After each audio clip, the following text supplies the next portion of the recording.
નવરાત્રિમાં ખેલૈયાઓ માટે સૌથી મોટા સમાચાર સામે આવ્યા છે। ખેલૈયાઓના રંગમાં વરસાદ ભંગ પાડશે। વરસાદ અંગે અંબાલાલની મોટી આગાહી સામે આવી છે। નવરાત્રિમાં ખેલૈયાઓ માટે વરસાદ વિલન બનશે। બંગાળની ખાડીમાં મજબૂત સિસ્ટમ સક્રિય થશે। વીજળીના કડાકા ભડાકા સાથે વરસાદ ખાબકશે। 24 સપ્ટેમ્બરે બનશે વરસાદી સિસ્ટમ તો સપ્ટેમ્બરના અંત અને ઓક્ટોબરની શરૂઆતમાં વરસાદ વરસશે। આ સિસ્ટમ મધ્યપ્રદેશ થઈ ગુજરાતના સૌરાષ્ટ્રના ભાગોમાં આવવાની શક્યતાઓ રહેશે, જેના કારણે 27 સપ્ટેમ્બરથી 3 ઓક્ટોબર સુધી દક્ષિણ ગુજરાતમાં કોઈ ભાગોમાં 4 ઇંચ તો કેટલાક ભાગોમાં 6 ઇંચથી વધુ વરસાદ થવાની શક્યતાઓ રહેશે। દક્ષિણ સૌરાષ્ટ્રના ભાગોમાં પણ ભારે વરસાદની શક્યતાઓ રહેશે।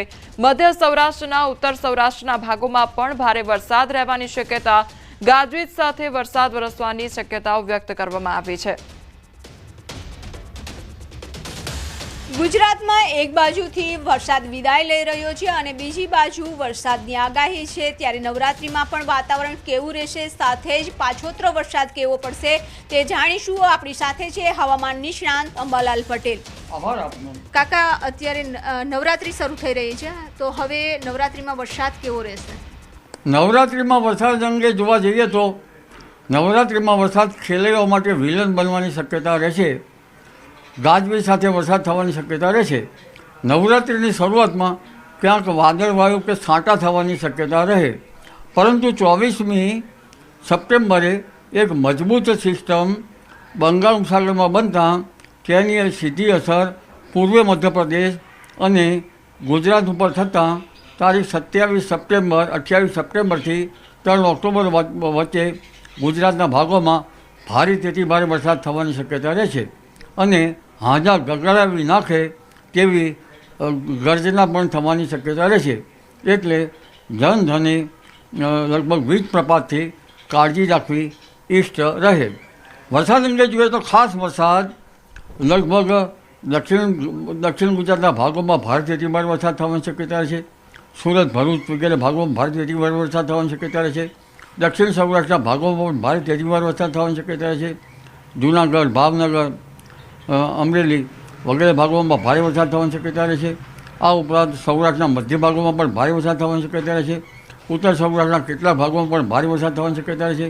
રાજકોટ, મોરબી, સુરેન્દ્રનગર, હળવદ, ધ્રાંગધ્રા વગેરે ભાગોમાં વરસાદ થવાની શક્યતા રહેશે અને પશ્ચિમ સૌરાષ્ટ્રમાં કોઈ ભાગમાં વરસાદ થવાની શક્યતા રહેશે। કચ્છના ભાગોમાં પણ કેટલાક ભાગમાં ભારે વરસાદ થવાની શક્યતા રહેશે। મધ્ય ગુજરાતના કેટલાક ભાગોમાં પણ ભારે વરસાદ થવાની શક્યતા રહેશે। એટલે કાકા, નવરાત્રિમાં તો વરસાદ વિઘ્ન બનશે, પરંતુ હવે ચોમાસું પાક પણ તૈયાર થઈ ગયો છે, તો ખેડૂતોને પણ નુકસાન થવાની ભીતિ સેવાઈ રહી છે, કારણ કે જે રીતે અત્યારે વરસાદી માહોલ બની રહ્યો છે। ખેડૂત ભાઈઓ માટે ક્યારેક આ વરસાદ આશીર્વાદરૂપ નીવડશે અને ક્યારેક ધાન્ય પાકો અત્યારે નિઘલ અવસ્થામાં છે, ત્યારે જો પવનની ગતિથી પાકો પડી જાય તો એના ડૂંડા જરા નિઘલ અવસ્થામાં કોઈ ડૂંડા ઉપર અસર થાય અને ડુંડામાં દાણા પાકી ગયા હોય કોઈમાં તો ઉગી જવાની શક્યતા રહે। મકાઈ છે, બાજરી છે, એ બાબતમાં કઠોળ ઉપર પણ ભારે અસર થવાની શક્યતા આ વરસાદથી રહે। અને આ વરસાદ જે છે તે પાછી બીજી સિસ્ટમમાં ઉપરાપરી વરસાદ આવવાના છે, પણ આ વરસાદનો રાઉન્ડ જે છે એ લગભગ કોઈ ભાગમાં 4 ઇંચ વરસાદ તો કોઈ ભાગમાં 6 ઇંચ કે તેથી વધુ વરસાદ ખાબકી શકે તેવી શક્યતા રહે। લોકલ ભાગોમાં પૂર જેવી સ્થિતિ પણ બની રહે। જી કાકા, તો સપ્ટેમ્બરના એન્ડમાં અને ઓક્ટોબરના શરૂઆતમાં વરસાદ રહેશે, એ પછી પણ જો ચોમાસું વિદાય લઈ લેશે તો ત્યારબાદ પણ વરસાદ થશે, એટલે માવઠા થશે? ચોમાસું તો કેટલાક ભાગમાંથી વિદાય લઈ લીધી છે। એન્ટી સાયક્લોન બન્યા છે રાજસ્થાનના ભાગો, હવે ધીરે ધીરે ઉત્તર ગુજરાતના ભાગોમાં ચોમાસું વિદાય લે છે। 30મી સપ્ટેમ્બરથી લગભગ ઓક્ટોબરની શરૂઆત સુધીમાં ગુજરાતના સઘળા ભાગોમાંથી ચોમાસું વિદાય લેવાની શક્યતા રહેશે, પરંતુ આમ છતાં બંગાળ ઉપસાગરમાં જે એક પછી એક સિસ્ટમો બની રહી છે તેના કારણે વરસાદ થવાની શક્યતા રહેશે। પર હવે નજર કરીએ તો જૂનાગઢમાં ચાલુ કારમાં આગ ભભૂકી ઉઠવાની ઘટના સામે આવી છે। મધુરમ ચોકડી પાસેની આ ઘટના સામે આવી છે। કારમાંથી ધુમાડા નીકળતા ચાલકે બ્રેક લગાવી હતી। કાર ચાલકનો આબાદ બચાવ થયો છે તો જોતજોતામાં આગે વિકરાળ સ્વરૂપ ધારણ કર્યું હતું। આગ લાગવાનું કારણ હજી સુધી અકબંધ છે। ફાયર વિભાગ ઘટનાસ્થળે પહોંચી આવ્યું હતું। ફાયર વિભાગે આગને કાબૂમાં લીધી હતી તો ગાડીમાં આગ લાગવાની ઘટના સામે આવી હતી। પહેલા સૌપ્રથમ ગાડીમાંથી ધુમાડા નીકળ્યા હતા અને ત્યારબાદ જે કાર ચાલક છે તેના દ્વારા બ્રેક લગાવવામાં આવી હતી। ત્યારબાદ જોતજોતામાં આગે વિકરાળ સ્વરૂપ ધારણ કર્યું હતું અને આગને કાબૂમાં લેવાનો પ્રયાસ હાથ ધરાયો હતો। હવે આગળ વાત કરીશું આરાધના માટેના અવસર વિશે।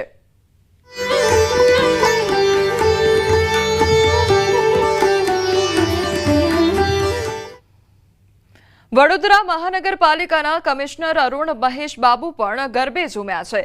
મનપાએ પહેલી વખત નવરાત્રીનું આયોજન કર્યું છે જ્યાં મહેશ બાબુના ગરબા સ્ટેપ્સથી સૌ અચંબિત થઈ ગયા હતા તો મનપા દ્વારા આ ગરબાનું આયોજન કરવામાં આવ્યું અને સૌ ખેલૈયાઓ ગરબે ઘૂમતા નજરે પડ્યા હતા। મનપા કમિશનર ગરબા સ્ટેપ્સ તેમના જોવા મળ્યા હતા અને સૌ કોઈ આ ગરબા સ્ટેપ્સથી અચંબિત થઈ ગયા હતા।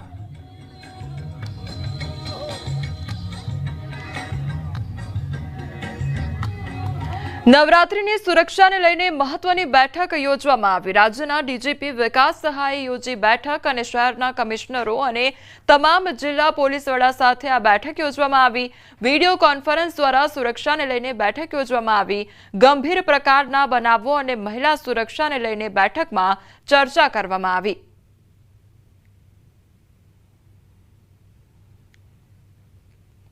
આજથી નવરાત્રીનો પ્રારંભ અને નવરાત્રીને લઈ અમદાવાદ પોલીસે સુરક્ષાને લઈ તમામ તૈયારી પૂર્ણ કરી છે।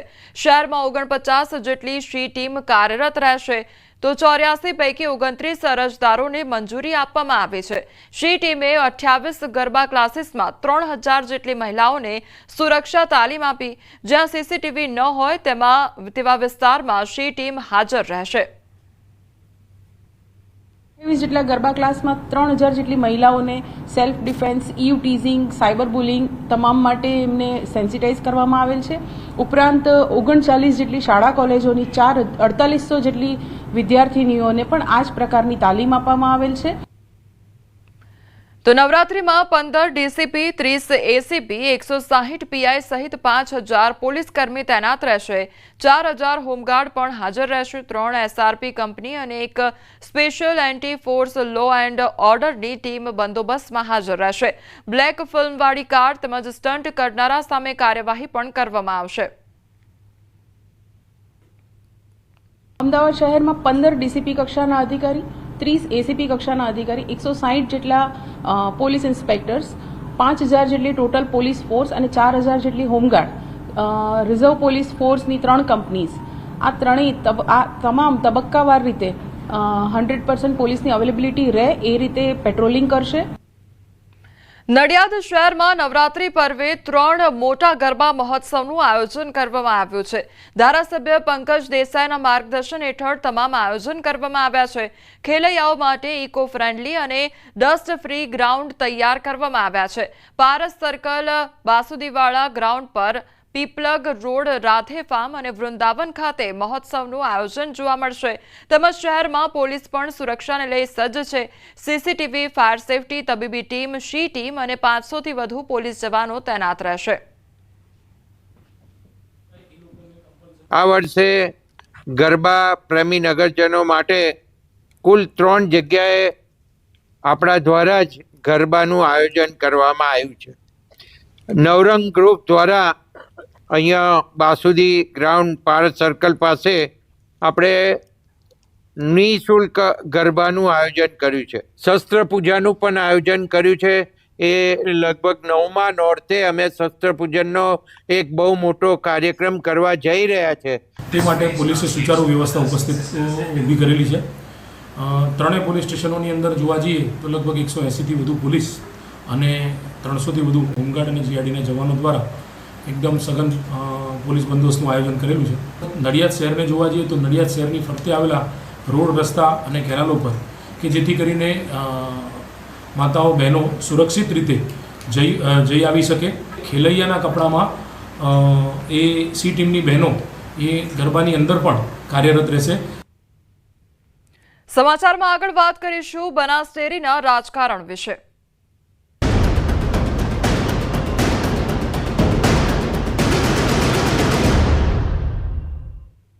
બનાસ ડેરીની ચૂંટણીમાં શંકર ચૌધરીએ ફોર્મ ભર્યું અને બનાસ ડેરીના વર્તમાન ચેરમેન છે શંકર ચૌધરી.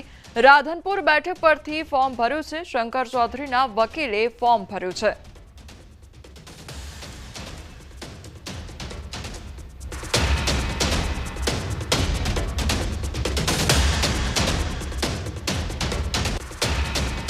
તો બનાસ ડેરીની ચૂંટણીમાં ભાજપ વર્સિસ ભાજપ જોવા મળશે અને દાંતીવાડામાં ભાજપ સામે ભાજપ. પીજે ચૌધરી સામે વિનોદ ભૂતડિયાએ ફોર્મ ભર્યું છે. દાંતીવાડા બેઠકના વર્તમાન ડિરેક્ટર પીજે ચૌધરી, પાથાવાડા માર્કેટયાર્ડના વર્તમાન ડિરેક્ટર છે વિનોદ ભૂતડિયા. તો દાંતીવાડામાં ભાજપ સામે ભાજપ આવે તેવો ઘાટ ઘડાયો છે. પીજે ચૌધરી બનાસ ડેરી ડિરેક્ટરની સાથે બનાસ મેડિકલના ચેરમેન પણ છે.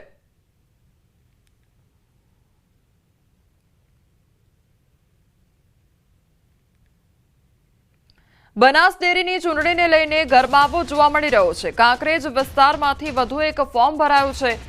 અણદાભાઈની સામે બાબુભાઈ ચૌધરીએ ફોર્મ ભર્યું છે. શિહોરી મામલતદાર કચેરીએ આ ફોર્મ ભરવામાં આવ્યું છે.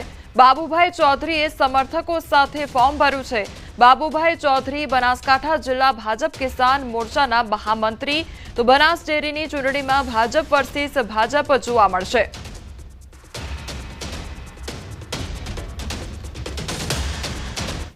બનાસ ડેરીની ચૂંટણીને લઈને રાજકીય ગરમાવો જોવા મળી રહ્યો છે. ઉમેદવારી ફોર્મ ભરવા દિગ્ગજોની કતારો જોવા મળી રહી છે. પાલનપુર બેઠક પરથી પૂર્વ કેન્દ્રીય મંત્રી હરિ ચૌધરી સામે વર્તમાન ડિરેક્ટર ભરત ચૌધરી પહોંચ્યા ઉમેદવારી ફોર્મ ભરવા માટે. તો બનાસ ડેરીની ચૂંટણીમાં ભાજપ સામે ભાજપ જ નેતાઓ સામસામે આવે તેવો ઘાટ ઘડાયો છે.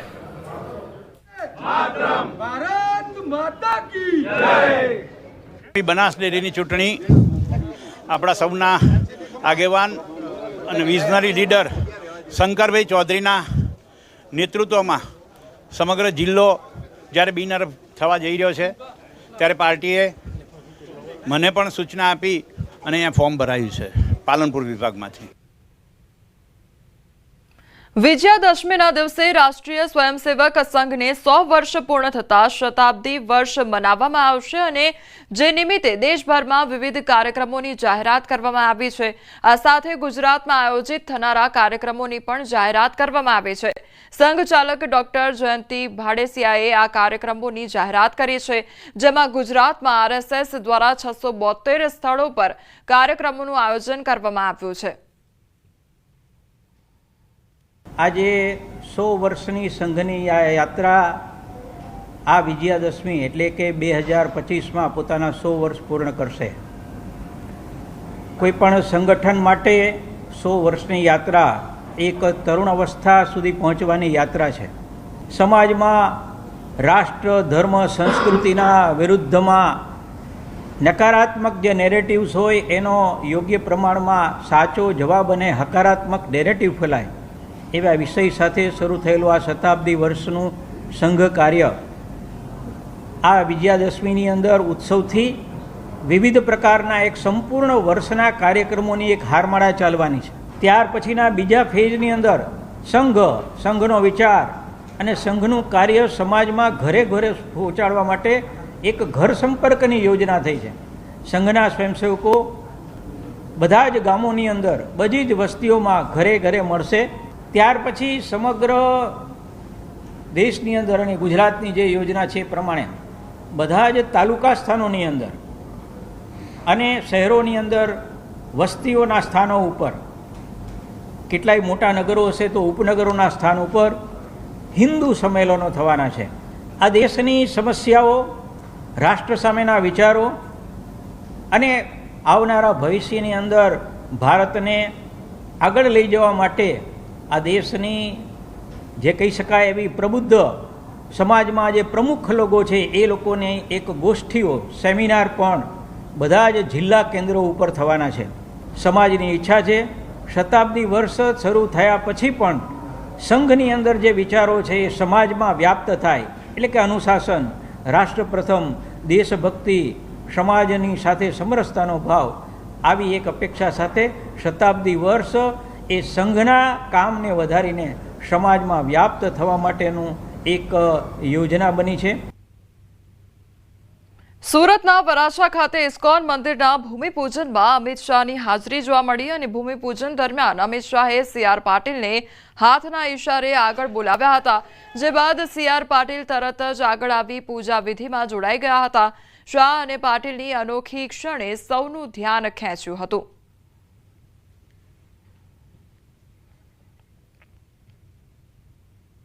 સુરત સહિત ગુજરાતના વૈષ્ણવ સમાજ માટે રાહતના સમાચાર સામે આવ્યા છે અને અમિત શાહે 400 વર્ષ જૂની ગોવર્ધનનાથજીની બેઠક બચાવી લીધી છે, જે લંબે હનુમાન રોડ પાસે આવેલી છે અને આ ઐતિહાસિક બેઠક રેલવે સ્ટેશનના ડેવલપમેન્ટમાં કપાતમાં આવી રહી હતી. તેથી વૈષ્ણવ સમાજે આ અંગે અમિત શાહને રજૂઆત કરી હતી.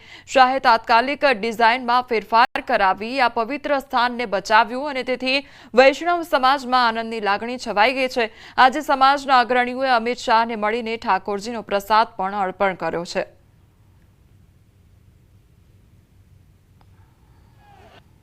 સુરતમાં શ્રીનાથજીની બેઠક આવી છે, જે વ્રજમાં 4 બેઠક છે અને પછીની એક જ બેઠક જે વ્રજની બહાર છે તે સુરત શહેરમાં છે.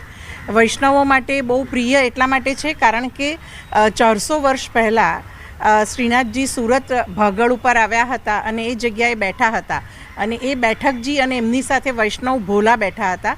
એટલે આ પરે બેઠકજીના નામે આપણા વૈષ્ણવ સંપ્રદાયના 400 વર્ષ જૂના પુસ્તકોમાં પણ એનો ઉલ્લેખ છે. સુરત રેલવે સ્ટેશને એમના પ્લાનમાં નકડો અમસ્તો ફેરફાર કર્યો પણ આખી બેઠકજી બચી ગઈ. કેન્દ્રીય ગૃહ અને સહકારિતા મંત્રી અમિત શાહ રાજકોટના પ્રવાસે આવશે, જ્યાં શાહના આગમનને લઈને હાલ ભારે ઉત્સાહ જોવા મળી રહ્યો છે. સૌરાષ્ટ્ર ભાજપ પ્રવક્તા રાજુભાઈ ધ્રુવે માહિતી આપી કે શાહ હીરાસર એરપોર્ટથી જિલ્લા બેંક ખાતે જશે અને મૂર્તિ અનાવરણના કાર્યક્રમ બાદ રેસકોર્સ મેદાન ખાતે જંગી સભાને સંબોધશે. રાજકોટ ખાતે સહકારી ક્ષેત્રના પાયાના પથ્થરો સમાન શ્રી વલ્લભભાઈ પટેલ અને શ્રી વિઠ્ઠલભાઈ રાદડિયા એમની પ્રતિમાનું અનાવરણ કરશે અને ત્યારબાદ રાજકોટમાં રેસકોર્સ ખાતે આવી અને વડાપ્રધાન નરેન્દ્રભાઈ મોદીએ જે રીતે કિસાન સન્માન નિધિથી લઈ અને ખેડૂતો માટે અનેકવિધ કલ્યાણકારી પગલાઓ લીધા છે, કૃષિ ક્ષેત્રે દેશ આગળ વધે એ માટે જે કાંઈ યોજનાઓ ખેડી છે ખેડૂતોના હિતમાં, એ અંગે ખેડૂતો સાથે આદરણીય અમિતભાઈ